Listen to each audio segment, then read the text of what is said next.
Good morning, viewers. Good afternoon, good evening, whatever time of the day you are watching us. Today we shall be discussing Honorable Patrick and some of his explosive interviews. If you are new, consider subscribing and turn on the notification bell to get notified whenever we release new updates.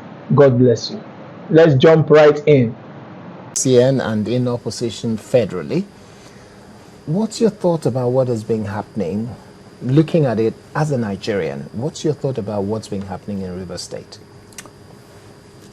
Let me say prestissimo, that is as quickly as possible, that the political krinkum, or if you like, the political higi-haga that has enveloped the politics of River State for a period of time now has all the trappings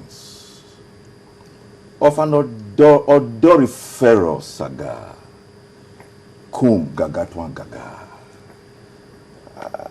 And I am maniacally bewildered that this flashpoint is of no serious concern to the Commander-in-Chief of the Federal Republic of Nigeria. This is because all the flashpoints of war that has snowballed and transmogrified into bringing about a calamitous end for Nigeria always had their terminus arco, their source of origin, that is, either in one state or in one region. For me, as far as I am concerned,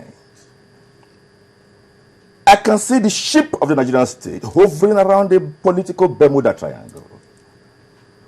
And if we do not take very urgent and responsible steps to meander the interstices of eschewable cataracts, landmines, waterfronts, icebergs, and oxbolecs, the ship of the Nigerian state just now has all the capacities and possibilities of birthing in a disastrous and pestilential aqua of a terminus ad quem. Let me say that my critical history and historiography of the study of the war of attrition and belligerency in River State did not commence with the Obiokbo political tendency. It commenced, strictly speaking, with the suspicion by some power centers that Governor Rotimi Amechi nurses an ambition for the vice presidency of this country. So are you saying all of this is happening because of the 2015 election? Oh, it's very crystal clear, like the biblical teke mene you fasting. It's audible to the deaf and visible to the blind. And in any case, no less a political personage than the President of the Federal Republic of Nigeria, President Jonathan, has been able to have confirmed that. How? That he said so. We read that in the papers that 2015 is the Fawcett Origo of this crisis, is the Fawcett Origo of the political tension in the country, and he urged political dramatist personnel to put their ships in their sword. That 2015 is still far away. But if you look at the totality of the crisis in River State just now, it leaves me with just two conclusions.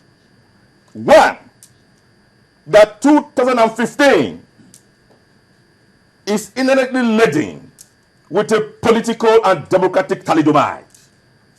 Two, So thalidomide will be stillborn. okay. It may be stillborn. Okay. Two, whereas some social scientists like myself have gone to town for donkey years now saying that what we have is not a democracy, but what we have is civilian rule. But by recent events, I'm even tempted to say, no.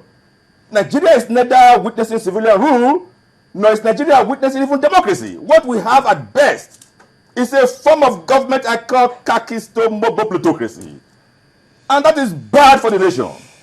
Is it within the Obiokbo contest?